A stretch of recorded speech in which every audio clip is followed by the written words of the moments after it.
Imagine crossing a white desert, where the cold freezes even your thoughts, and where the smallest mistake could leave you buried under an avalanche.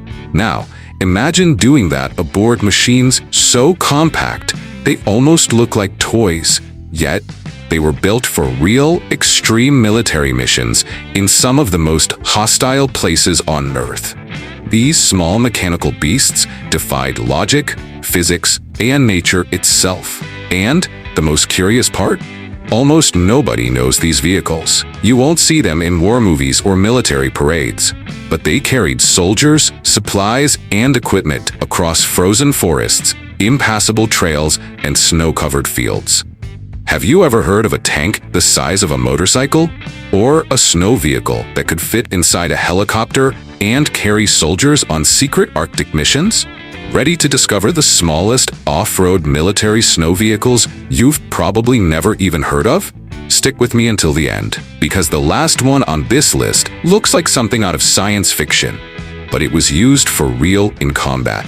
And believe it or not, it's so old that chances are you weren't even born when it was created. But hey, if you were, leave a comment below. I want to know who out there actually saw this era up close. Let's dive in. Hagglunds BV 206. You look at it and think, this thing is way too small for combat. But then comes the surprise. The Hagglunds BV 206, or BV 206 for short, is one of Sweden's most effective military vehicles, precisely because it's compact, lightweight, and incredibly versatile. It wasn't built to impress with size.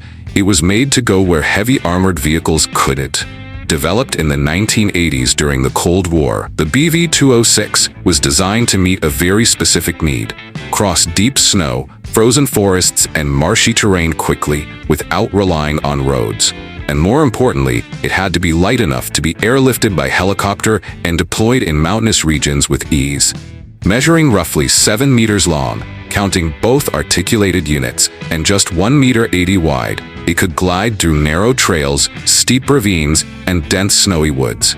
Weighing under 5 tons, it actually floated over snow rather than sinking into it, thanks to its wide, low-pressure tracks. Powered by a 2.8-liter inline-6 gasoline engine, it delivered around 120 horsepower, enough to move the whole setup with up to 17 people on board, including gear. But the magic wasn't in brute force, it was in clever mobility.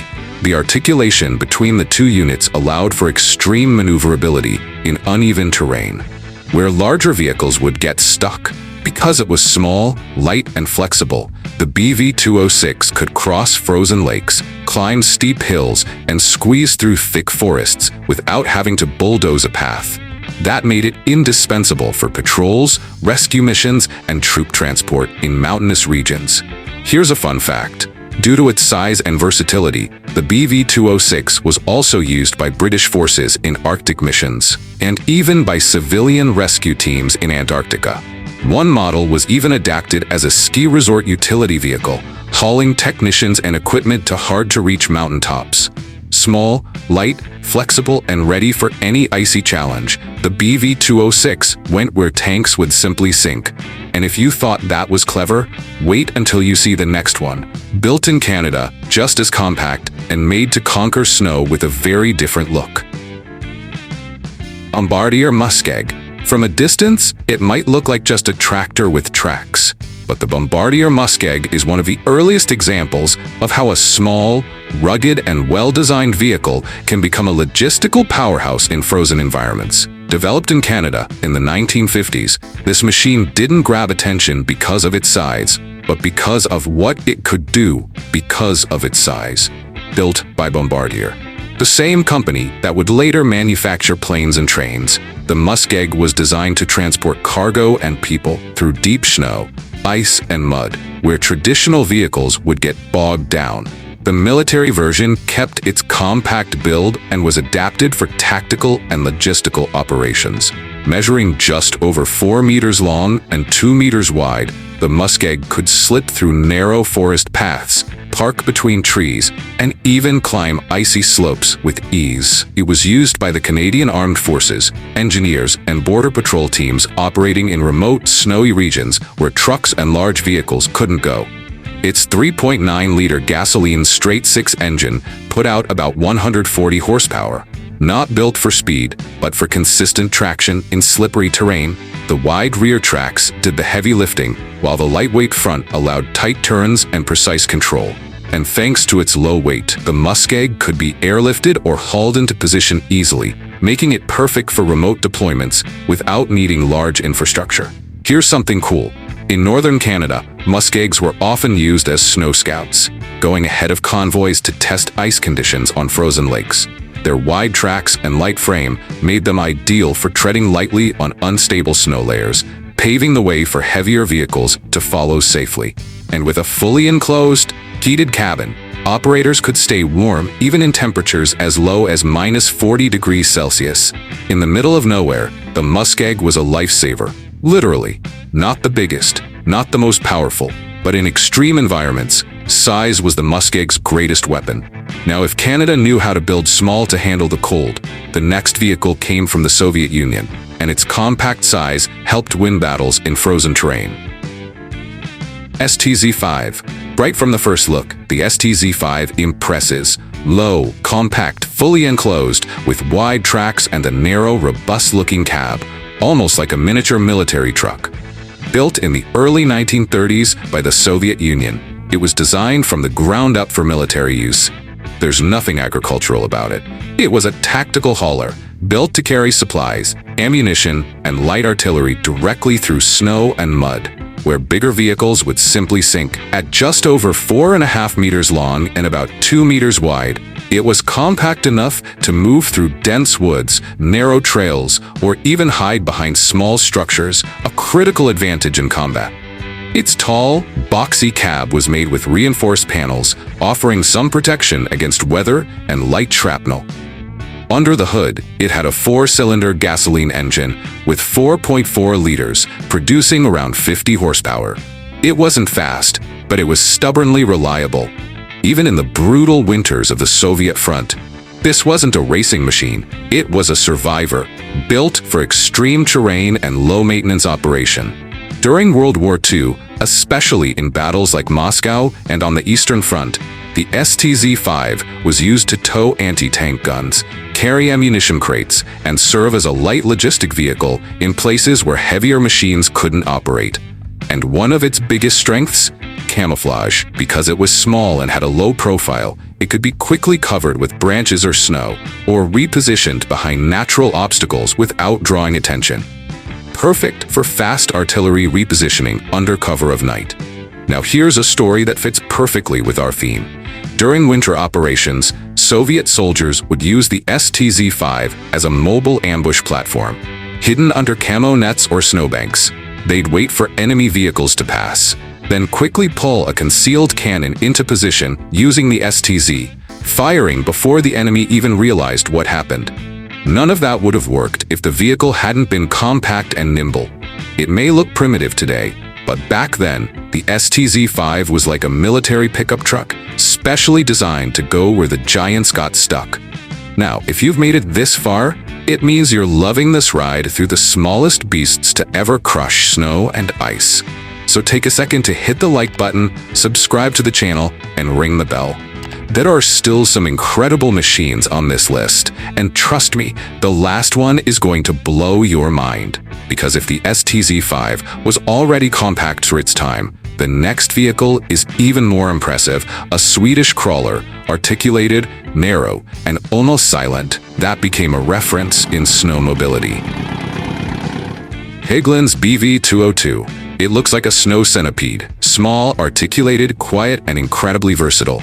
The Hagglunds BV 202, built in Sweden during the 1960s, is one of the most ingenious military vehicles of its era, and a perfect example of how compact size, when well designed, becomes a tactical advantage. Measuring around 6 meters long, including both articulated sections, and just 1.90 meters wide, the BV 202 was narrow enough to navigate frozen forest trails where no larger vehicle could go. And its design ensured constant ground contact for both sections, giving it exceptional traction and stability on soft snow or cracked ice. It had a 4-cylinder, 2.2-liter engine, generating around 80 horsepower. That might sound modest, but combined with its lightweight and wide tracks, the BV202 was highly dependable, even in the harshest northern European conditions. Because it was light and compact, it could be airlifted by helicopters, dropped from cargo planes, or even towed in convoys. This made it perfect for patrol, reconnaissance, and quick troop or gear transport in areas with no road access. One of the smartest aspects of its design was the interior layout. The front cab held the driver and commander, while the rear unit could be adapted to carry soldiers, supplies, or medical equipment, all with internal heating and thermal insulation to protect the crew from bitter winds and sub-zero temperatures. And here's where it gets even better. Because of its quiet engine and light footprint, the BV202 was used in stealth missions through snowy forests, where moving unseen and unheard was vital. Its soft engine growl and muffled track sound blended into the snowy silence, making it a ghost machine in white terrain. Some versions were even equipped with radio systems and antennas, turning the BV202 into mobile command posts in Arctic operations, where delivering tech to remote sites was critical. Though it was eventually replaced by the larger BV206, the BV202 is still remembered as one of the most efficient snow machines ever built for military use. Its small size wasn't a weakness, it was the key to success. And if you think we've already gone way back in time, wait for the next one. Built in 1918 at the end of World War I, the next vehicle looked like a metal crate on tracks. But it marked America's very first step toward compact, snow-capable armored vehicles. 3-ton M1918. You've probably never heard of it. And if you've ever seen a picture, you might have thought, that looks like a toy tank. And honestly, you wouldn't be far off. The 3-ton M1918 was the first light armored vehicle ever mass-produced by the United States, and to this day, it's one of the smallest track tanks ever deployed. Tiny in size, but massive in historical importance. Developed by Ford at the end of World War I, the 3-ton was designed to be quick to build, easy to transport, and simple to operate, all of which was unheard of at the time. It measured only 3.6 meters in length and just a little over 1.8 meters wide, allowing it to squeeze through narrow paths, cross frozen trenches, and roll through muddy, snow-covered fields without needing prepared roads. It used the same 4-cylinder gasoline engine found in Ford cars of the era, delivering around 40 horsepower. That doesn't sound like much today, but it could push the light tank up to 12 kilometers per hour, fast enough to keep up with infantry and advance under fire. The real highlight? Its lightweight. At around 3 tons, it could be easily loaded onto military trucks or trains, and it performed well in terrain that larger tanks couldn't even attempt. Its low profile also made it harder to hit, which gave it an edge in visibility and survivability on the battlefield. But why is it in this list of snow vehicles? Because even though it was originally built for trench warfare and muddy terrain, the 3-ton M1918 was tested and used in cold environments, including operations in northern US states and parts of Canada, where the frozen ground and thin snow demanded light, wide-tracked vehicles with low ground pressure. And here's a perfectly on-theme fact. In many northern US training camps, soldiers used the 3-ton as a snow driving trainer, because it was small, easy to handle, and far safer than throwing recruits into a full-size tank. It became a sort of first-step vehicle for winter combat training. Visually, it really does look like a steel toy tank. The cabin held just 2 crew members, a driver and a gunner with a mounted machine gun. Every inch of it was minimalist and compact, built to fit into the smallest possible footprint. Today, only a few 3-ton M1918s still exist, mostly in museums. And when people see one up close, they're often shocked by its size. After all, this was created at a time when tanks weighed dozens of tons and required huge crews. And yet, this little steel box proved that sometimes less truly is more. But if you thought this one was small, just wait. The next Soviet vehicle from the 1930s could carry soldiers straight to the front lines. And it was so compact, it could fit almost anywhere. T-20 Komsomolets. Picture an armored vehicle that could carry troops directly to the front, across snow-covered fields, frozen ditches, and narrow trails, all in a package small enough to fit through a wide alleyway. That's the T-20 Komsomolets, one of the smallest troop carriers ever fielded by the Soviet Union before World War II, designed in the late 1930s. The T-20 was built to tow light artillery and transport gun crews and ammo through harsh terrain. At just 3.5 meters long and 1.8 meters wide, it could move through tight forests, make its way through rubble-filled villages, and operate where larger vehicles would either get stuck or be completely useless. It ran on a 2.6-liter, four-cylinder gasoline engine, producing around 50 horsepower. But what made it so effective was the balance of weight, traction, and size. It was light enough not to sink into snow, and small enough to be towed, repositioned, or even hidden in snowy forests without being spotted. The front cab was narrow and armored, holding just 2 crew members, the driver and commander. Behind that was an open troop compartment, capable of carrying up to 6 soldiers, seated side by side, exposed but ready to jump out fast. It was essentially a mini armored personnel carrier, built for fast, stealthy deployment, especially in winter, when deep snow made it difficult for infantry to advance. In Soviet winter campaigns on the Eastern Front, the T-20 proved its worth by navigating snowy landscapes quickly and quietly, pulling anti-tank guns, hauling ammo, and keeping supply lines open when trucks failed. And here's a detail few people know.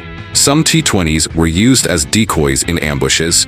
Because of their small size, they'd lure enemy tanks into firing range, and then Soviet artillery, hidden nearby, would open fire.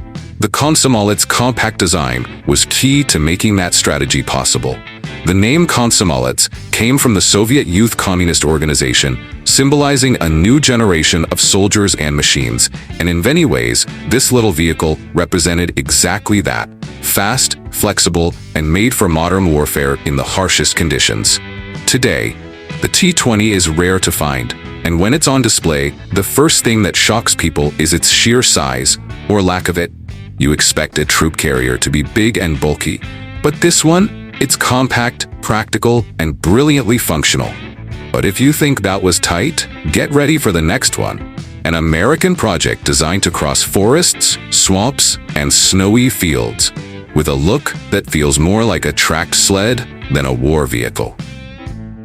Allis-Chalmers M7. Few people have heard of it, but the Allis-Chalmers M7 was one of those military projects born out of necessity, and it stood out for its clever, compact design. Developed in the United States during the 1940s in the middle of World War II, the M7 was a small, lightweight vehicle built specifically for snow, mud, and swamp operations. Measuring just 3.2 meters in length and about 1.6 meters wide, the M7 was one of the smallest utility military vehicles of its time. It wasn't built for direct combat, but rather to transport light cargo, equipment, and troops across places where regular trucks or jeeps couldn't even begin to operate, especially in snow-covered regions like Northern Europe or Alaska. Its 2.4-liter four-cylinder engine delivered around 45 horsepower. That might sound low, but it was just enough to push its light frame across rough, snowy trails. The total weight was under 2 tons, which gave it a huge advantage. It spread its weight gently across snow and rarely sank, even on thin ice or soft terrain. The continuous rubber tracks weren't especially wide, but they gave the M7 solid traction.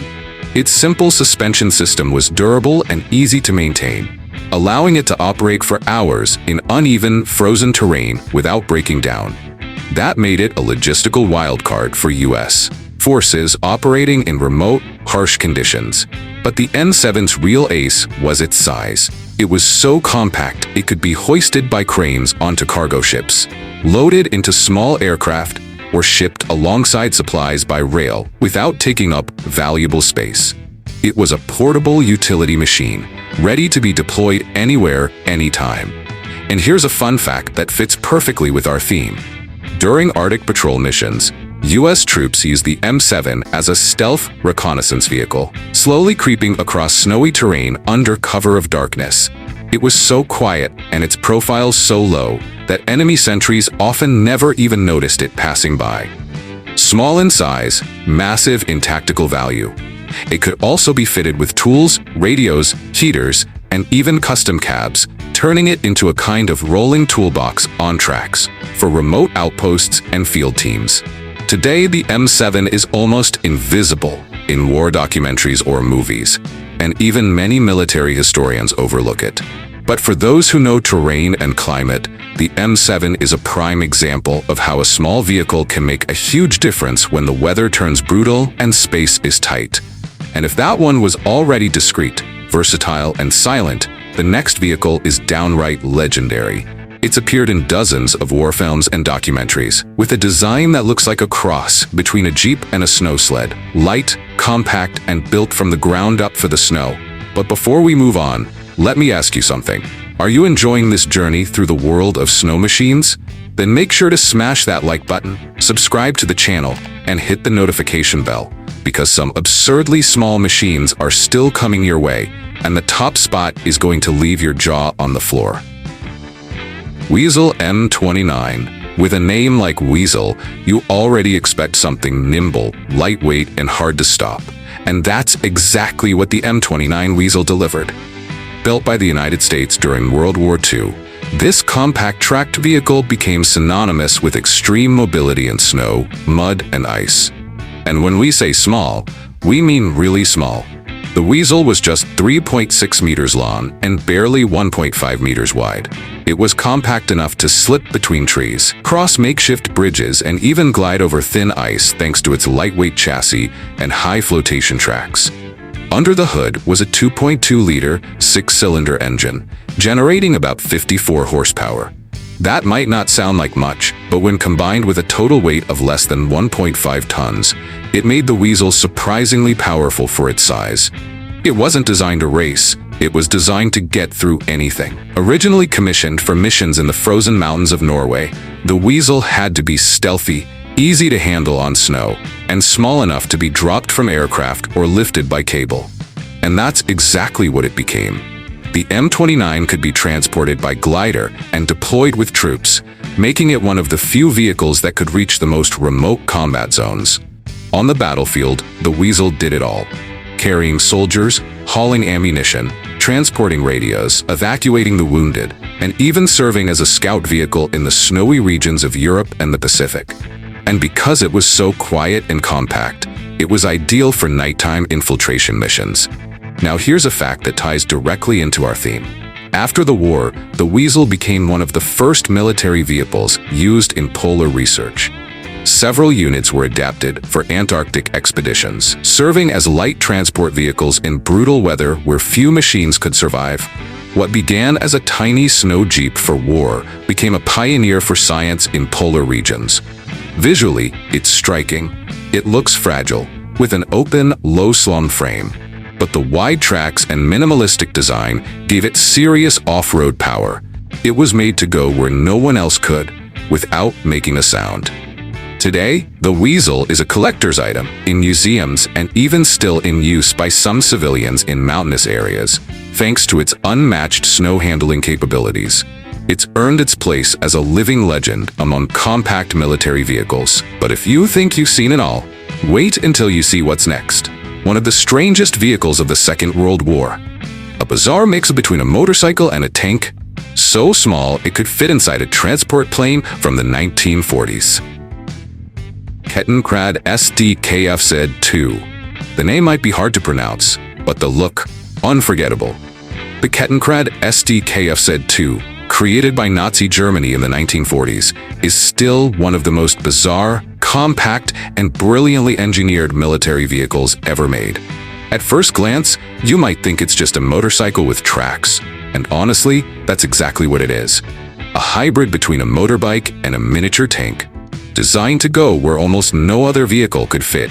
At just 3 meters long and a little over 80 centimeters wide, the Kettenkrad was so compact it could slip through tight trails, makeshift tunnels, dense forests, and even underground corridors.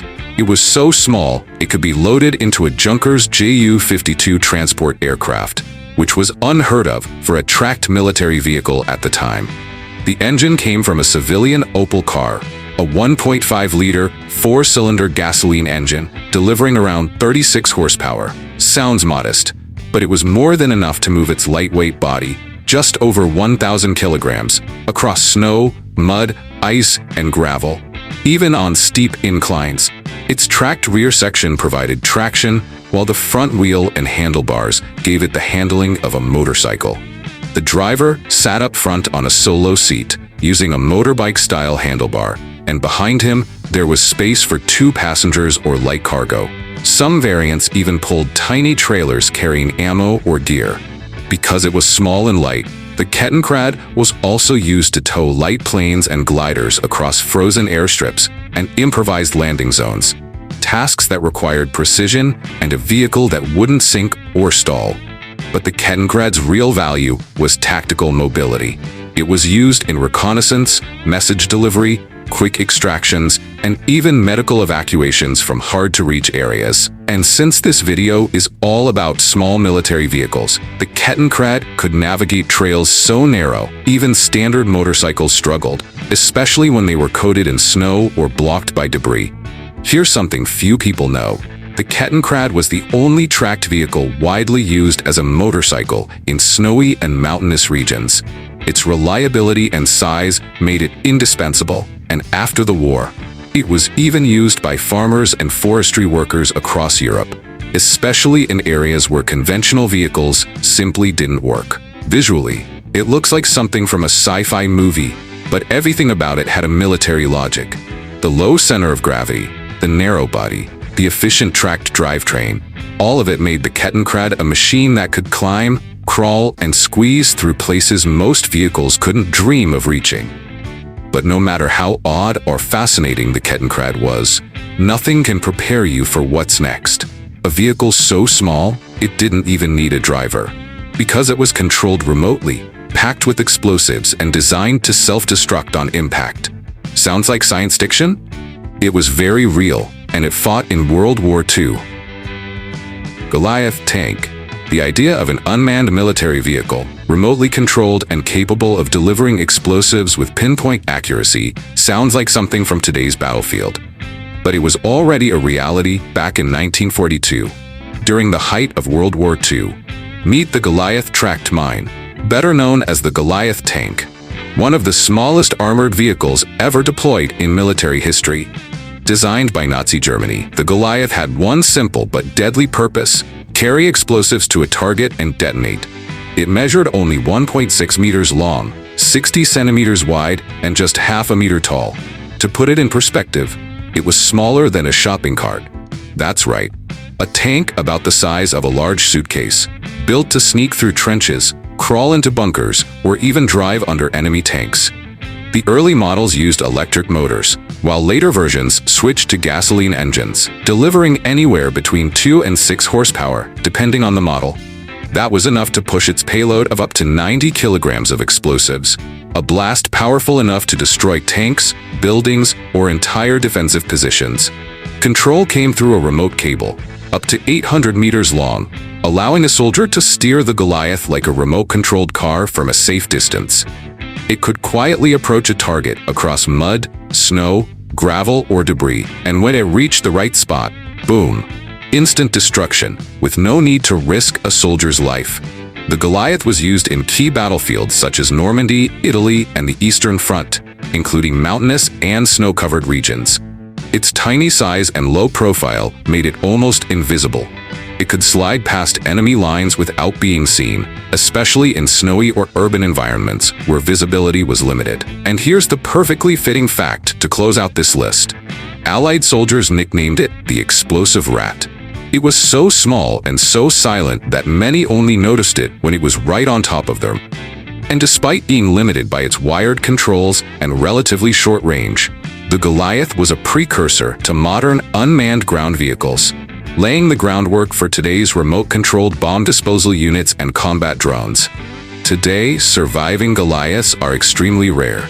Most of them were destroyed during use, just as intended. But their legacy lives on as one of the boldest and most futuristic ideas of World War II, proof that even the smallest machine can carry an enormous impact. And there you have it, a true journey through time, exploring the smallest military machines ever built to conquer snow, ice, and extreme terrain. From vehicles that looked like toys to explosive tanks the size of a suitcase, what we've seen wasn't just a list. It was a showcase of miniature military engineering at its finest. Because in the end, these weren't just machines. They were symbols of an era where size didn't define power, but intelligence, adaptability, and daring innovation did. They were created to transport, rescue, infiltrate, and destroy in places where most vehicles would never dare to go. And despite their size, they carried enormous missions on their narrow tracks. So tell me in the comments, which of these incredible little machines surprised you the most? And if you could step inside just one of them, which one would you choose to ride or drive? Let me know. And of course, if you love content like this, be sure to subscribe to the channel, hit the notification bell, and stay tuned. Because every week, we bring you new videos about the most insane machines ever built to conquer the cold, the snow, and the extreme. See you in the next video.